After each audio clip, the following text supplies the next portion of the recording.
اعوذ باللہ من الشیطان الرجیم، بسم اللہ الرحمن الرحیم۔ رب اشرح لی صدری ویسر لی امری واحلل عقدۃ من لسانی یفقہوا قولی۔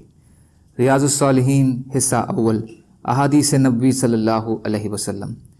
حضرت ابو ہریرہ رضی اللہ تعالی عنہ سے روایت ہے کہ رسول اللہ صلی اللہ علیہ وسلم نے فرمایا، 7 چیزوں سے پہلے نیک اعمال کرنے میں جلدی کرو۔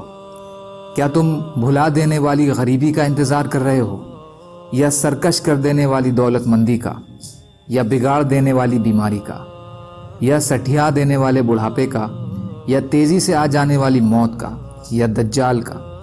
تو وہ تو ایک بدترین غائب چیز ہے جس کا انتظار کیا جا رہا ہے۔ یا قیامت کا؟ تو قیامت تو بڑی دہشتناک اور بہت کڑوی ہے۔ ترمذی حسن حدیث ہے۔ شیخ البانی نے اسے ضعیف قرار دیا ہے، الضعیفہ 1666 میں۔ فائدہ: یہ 7 چیزیں ایسی ہیں کہ جو اچھے اعمال سے انسان کو روک دینے والی ہیں، اس لیے صحت اور زندگی کو غنیمت سمجھتے ہوئے زیادہ سے زیادہ انسان کو آخرت کے لیے نیکیاں جمع کر لینی چاہیے۔ کہیں ایسا نہ ہو کہ ان میں سے کوئی رکاوٹ اسے پیش آ جائے اور وہ نیکیاں کرنے کے قابل ہی نہ رہے۔ حضرت ابو ہریرہ رضی اللہ تعالیٰ عنہ سے ہی روایت ہے کہ رسول اللہ صلی اللہ علیہ وسلم نے فرمایا، تم لذتیں ختم کرنے والی چیز یعنی موت کو کثرت سے یاد کیا کرو۔ فائدہ: موت کا تصور اور اس کا ذکر انسان کا دنیاوی لذتوں میں مشغول اور گناہوں کے کرنے سے باز رکھتا ہے، اس لیے زیادہ سے زیادہ موت کو یاد کرنا چاہیے اور موت کے بعد پیش آنے والے معاملات سے انسان کو غافل نہیں رہنا چاہیے۔ حضرت ابی بن کعب رضی اللہ تعالیٰ عنہ سے روایت ہے کہ جب رات کا 1/3 حصہ گزر جاتا تو رسول کریم صلی اللہ علیہ وسلم عبادت کے لیے کھڑے ہو جاتے اور فرماتے، اے لوگوں، اللہ کو یاد کرو۔ جسم پر لرزہ طاری کر دینے والی چیز یعنی پہلا سور اور اس کے پیچھے آنے والا یعنی دوسرا سور آ پہنچا۔ موت بھی اپنی ہولناکیوں سمیت آ گئی، موت بھی اپنی ہولناکیوں سمیت آ گئی۔ میں نے کہا، اے اللہ کے رسول صلی اللہ علیہ وسلم، میں آپ پر زیادہ سے زیادہ درود پڑھتا ہوں، تو میں آپ پر درود کے لیے کتنا وقت مقرر کروں؟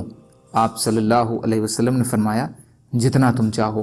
میں نے کہا، وقت کا 1/4 حصہ؟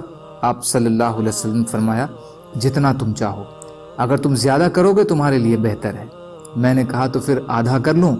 آپ صلی اللہ علیہ وسلم نے فرمایا، جتنا تم چاہو، تو اگر تم زیادہ کرو گے تمہارے لیے بہتر ہے۔ میں نے کہا، تو 2/3 کر لوں؟ آپ صلی اللہ علیہ وسلم نے فرمایا، جتنا تم چاہو، اگر تم زیادہ کرو گے تو تمہارے لیے بہتر ہے۔ میں نے کہا، میں اپنا سارا وقت آپ صلی اللہ علیہ وسلم پر درود کے لیے وقف کر دیتا ہوں۔ آپ صلی اللہ علیہ وسلم نے فرمایا، پھر تو یہ عمل تمہارے غموں کے دور کرنے کے لیے کافی ہوگا اور تمہارے گناہ بھی معاف کر دیے جائیں گے۔ ترمذی حدیث حسن ہے۔ فائدہ: رازفہ کے معنی ہے لرزا دینے والی یعنی کپ کپی طاری کر دینے والی۔ جب اسرافیل علیہ السلام پہلی بار سور پھونکیں گے تو زمین اور پہاڑ کانپ اٹھیں گے، اس لیے پہلے سور کے اعتبار سے قیامت کو رازفہ کہا۔ اس کے بعد دوسرا سور ہوگا، اسے رادفہ کہا، پیچھے آنے والا۔ اس میں نبی اکرم صلی اللہ علیہ وسلم نے موت کی ہولناکیوں کا تصور یاد کرایا ہے۔ اس کے علاوہ اس میں زیادہ سے زیادہ نبی اکرم صلی اللہ علیہ وسلم پر درود پڑھنے کی عظمت اور تاکید ہے، اس لیے سارا وقت بھی وقف کر دینا جائز ہے، یعنی فرائض و سنن معقدہ کے بعد باقی وقت درود پڑھنے پر خرچ کیا جا سکتا ہے۔ سبحان اللہ و بحمدہ، سبحانک اللہم و بحمدک، اشہد ان لا الہ الا انت، استغفرک و اتوب الیک۔ سبحان ربک رب العزت عما یصفون وسلام علی المرسلین والحمد للہ رب العالمین برحمتک یا ارحم الراحمین۔ لا الہ الا اللہ محمد رسول اللہ۔